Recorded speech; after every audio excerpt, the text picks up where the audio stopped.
Here is a short video containing analysis of amendments to the Finance Act 2021.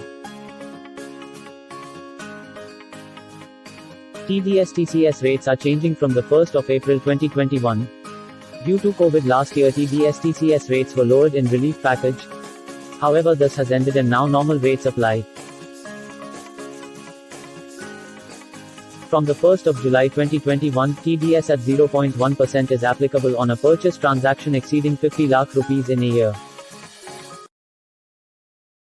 Higher rates of TDS-TCS are applicable from this year, for non-return filers.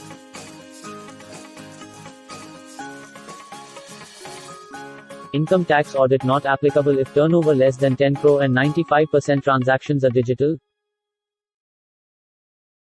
Disallowance of employees' contribution to labor welfare funds like CPF if not deposited by due date. This amendment has cleared the air and various litigations. PF interest will be taxable if it exceeds 2.5 lakh rupees or 5 lakhs as the case may be. All trust registrations under income tax needs to be revalidated by the 30th of June 2021.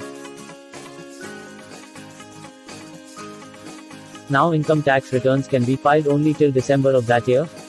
This year we have to file income tax returns for financial year 2020-21 and it can be filed only till December 2021 now. Time limits for notice issue, reassessment and completion of assessment reduced.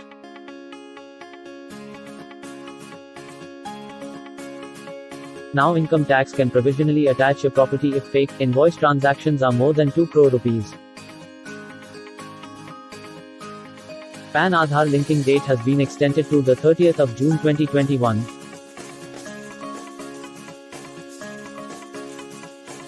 Advance tax liability for dividend will arise in quarter of receipt of dividend. No depreciation will be allowed on goodwill. Fair value concept introduced in slump sale transactions under income tax. This will impact all M&A transactions. GST audit applicability removed. Now self-certified annual return has to be filed. Like, comment and subscribe to my channel for latest updates.